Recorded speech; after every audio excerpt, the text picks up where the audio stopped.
Hi viewers, welcome to our channel. ఏపీలో అధికార మార్పు తర్వాత వైసీపీ కార్యకర్తల పైన తీవ్ర స్థాయిలో దాడులు జరుగుతున్నాయని చెప్పేసి వాళ్ళు బయటకొచ్చి మీడియాతో మాట్లాడడం కానివ్వండి, లేకుంటే గవర్నర్ గారికి కంప్లైంట్ చేయడం కానీ ఇవన్నీ చూస్తున్నాం. నిజంగా ఆ రేంజ్ లో దాడులు జరుగుతున్నాయా? మరి దాని పట్ల లోకేష్ గారు కానివ్వండి, లేకుంటే చంద్రబాబు నాయుడు గారు ఎలా రియాక్ట్ అయ్యారు, జగన్ గారు ఎలా రియాక్ట్ అవుతున్నారు, అసలు ఏం జరుగుతుంది ఏపీలో? సో ఇదే అంశం మీద డిస్కస్ చేయడానికి ప్రజెంట్ మనతో పాటు సీనియర్ జర్నలిస్ట్ జయదేవ్ గారు వారితో డిస్కస్ చేద్దాం. సో నమస్కారం సార్. నమస్తే సార్, ఏపీలో మరి వైసీపీ కార్యకర్తల పైన దాడులు జరుగుతున్నాయని చెప్పేసి వాళ్ళు మాట్లాడడం చూస్తున్నాం. పేర్ని నాన్నగారు కానివ్వండి, కోడల నాన్నగారు వీళ్ళు బయటకు వచ్చి ప్రెస్ మీట్ల ముందు మాట్లాడడం చూస్తున్నాం. ఈవెన్ జగన్ గారు కూడా ట్వీట్ చేశారంట కదా. అసలు నిజంగా ఆ స్థాయిలో దాడులు జరుగుతున్నాయి, ఎందుకు జరుగుతున్నాయి, మరి దీని పట్ల చంద్రబాబు నాయుడు గారు ఎలా రియాక్ట్ అయ్యారు, లేకుంటే లోకేష్ గారు కానివ్వండి ఎలా రియాక్ట్ అయ్యారు? దాడులు అయితే కొన్ని జరుగుతున్నాయి. నేను చూశాను, ఇంతకుముందు కూడా చూశాను. అప్పుడు మీరు ఈ ప్రశ్న వేయలే, ఇప్పుడు మీరు ఈ ప్రశ్న వేశారు.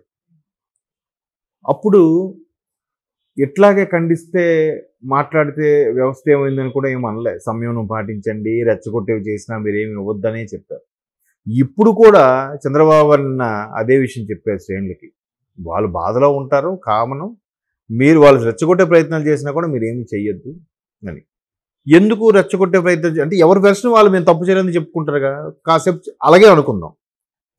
అయితే ఇక్కడ తప్పు టీడీపీ వాళ్ళదా వైసీపీ వాళ్ళదని ఒకసారి బేరీజ్ వేసుకుంటే, నిన్న మొన్న 2-3 ట్రోల్స్ చూశాను.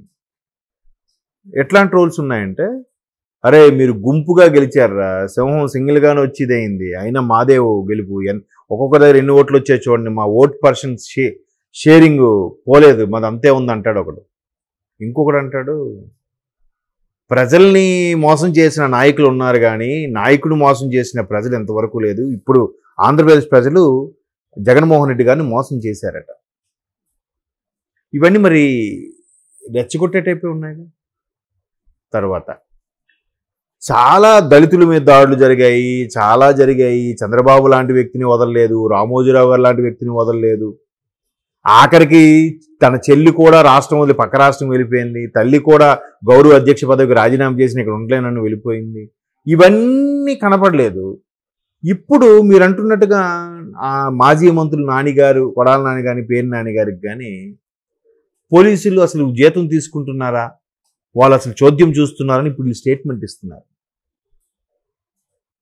గతంలో కూడా అలా జరిగినప్పుడు కూడా లోకేష్ గారు ఎవరైతే బార్డర్ లైన్ క్రాస్ చేసి మరీ ఎక్కువగా, ఇప్పుడు పైనుంచి ప్రెజర్ ఉంది బాబు ఆయన అరెస్ట్ చేయను చెప్పుంటాడంతే, చేస్తారు.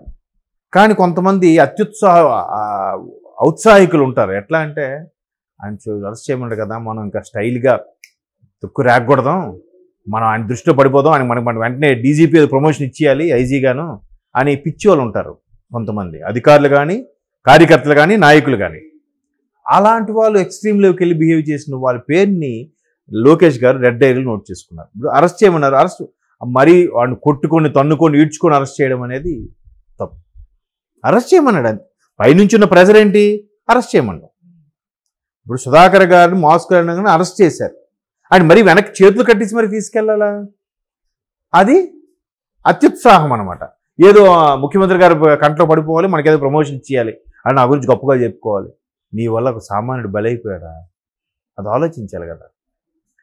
అలాగే ఎవరైతే ఇప్పుడు మొన్న ఒక ఆవిడ ట్వీట్ చేసింది, శివపార్వతులు లాంటి జగనన్న భారతి గారికి ఎవరైతే ఇబ్బంది పెట్టారో వాళ్ళు ఇదైపోతారని చెప్పి శాపనార్థాలు పెడుతూనే ఏం పెట్టింది ఆమె,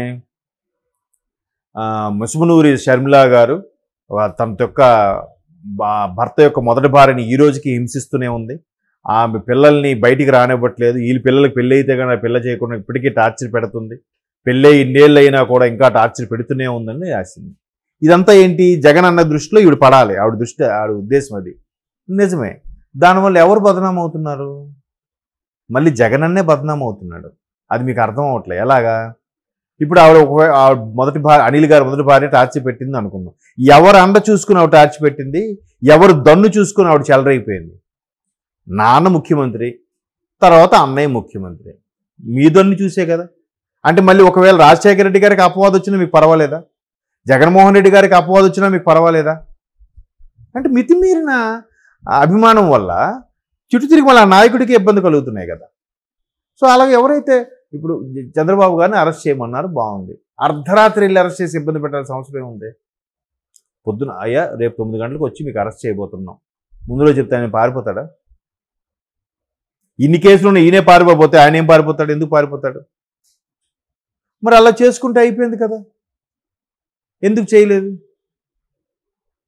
సో అట్లాగే ఎవరైతే ఎక్స్ట్రీమ్ లెవెల్కి వెళ్ళి చేశారో వాళ్ళందరినీ రెడ్డేలు చేసి ఖచ్చితంగా వాళ్ళని విడిచిపెట్టననే చెప్తున్నాడు. బట్ చంద్రబాబు గారు, పవన్ కళ్యాణ్ గారు మాత్రం గెలిచిన తర్వాత మనం గెలిచింది మన మెయిన్ ప్రభుత్వం యొక్క అరాచకాలకు విసిగిపోయి మనల్ని గెలిపించారు. ఆ సుస్థిర పరిపాలన తీసుకురావాలి, అమరావతి కానీ అభివృద్ధి కానీ పరుగులు పెట్టించాలి, దాని మీద దృష్టి పెడదాం. దాని మీద దృష్టి లేకుండా దీని మీద దృష్టి మళ్ళిస్తే ఉన్న అభివృద్ధి కూడా కుంటుపడుతుంది. ఆల్రెడీ రాష్ట్రం 10 ఏళ్ళు వెనక్కి వెళ్ళిపోయింది, ఇబ్బందుల్లో ఉంది. అట్లాంటివి ఏం చేయొద్దు అని ఈయన చెప్పాడు. పవన్ కళ్యాణ్ కూడా ఓపెన్గా శ్రేణులందరికీ కూడా పిలుపునిచ్చాడు. అది కదా గొప్ప విషయం. ఇప్పుడు కూడా జగన్మోహన్ రెడ్డి గారు ట్వీట్ చేసేది ఏముంది? ఇట్లా ప్రజాస్వామ్యం ఉందా, అసలు చట్టం ఏం పనిచేస్తుంది అని అనుకుంటా.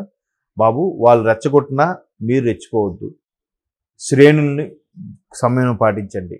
ప్రభుత్వం ఇదైపోయింది కాబట్టి స్టార్టింగ్ కొంత ఆవేశం అలాగ ఉంటుంది, మీరు సర్దుకుపోండి, తర్వాత మళ్ళీ మనకి టైం వస్తుంది అన్నట్టుగా ఏదో చెయ్యాలి ట్వీట్ అనేది. కూల్, అంతే కదా.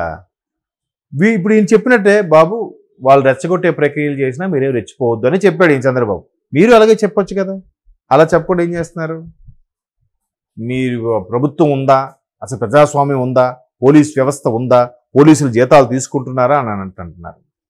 మరి అప్పుడు స్టార్టింగ్ ఆవేశం ఉంటుంది కదా, తర్వాత కొద్దిగా ఒక నెల రోజులు అయిన తర్వాత పరిపాలన గాడిలో పడేదానికి అన్ని సర్దుకుంటే చల్లబడిపోతుంది ఎక్కడికక్కడ. మళ్ళీ ఈ ప్రెస్ మీట్లు పెట్టి మాట్లాడడం వల్ల అరే మీ వెనక మేము ఉన్నాము, మీరేం తగ్గద్దు అని చెప్పినట్టుగా ఉంది. ఇక్కడ శ్రేణులకి నేను మాట్లాడతాం, మేము ప్రశ్నిస్తాం, మీరు తగ్గద్దు అని చెప్పినట్టుగా అనిపిస్తుంది. అలా కాకుండా ఏవైతేనే కొద్ది రోజులు సమయం పాటించండి, అన్నీ సర్దుకుంటాయి. ప్రభుత్వం రాలేదని బాధకి మీరు ఏం రియాక్ట్ అవద్దు. వాళ్ళు గెలిచారు కాబట్టి వాళ్ళు ఏదో ఒకటి అంటూనే ఉంటారు, కాబట్టి మీరు కాస్త సమయం పాటించాలని ఏదో చెప్తే అక్కడికి అది అయిపోద్ది కదా. ఫోటోలు పట్టుకొని కూడా చూపించేసి ఇలా అన్నారు అలా అన్నారు, అసలు పోలీసులు ఉన్నారా లేరా చోద్యం చూస్తున్నారు. మరి ముందేం జరిగింది? అప్పుడు ఎందుకు ఎవరు మాట్లాడలేదు? ఇప్పుడు పవన్ కళ్యాణ్ గారు చెప్పు చూపించారని పేరు నాని గారు సీరియస్ అయ్యారు ఎవరో చేస్తున్న ఇంటర్వ్యూలో. పవన్ కళ్యాణ్ ముందు స్టార్టింగ్ చెప్పు చూపించాడు ఆయన, అది చెప్పరే. ముందే కొడకల్లారని ముందే అన్నాడా? అది చెప్పరే. వీళ్ళు ఎన్నో బూతులు వాడితే కదా ఆయన అన్నాడు.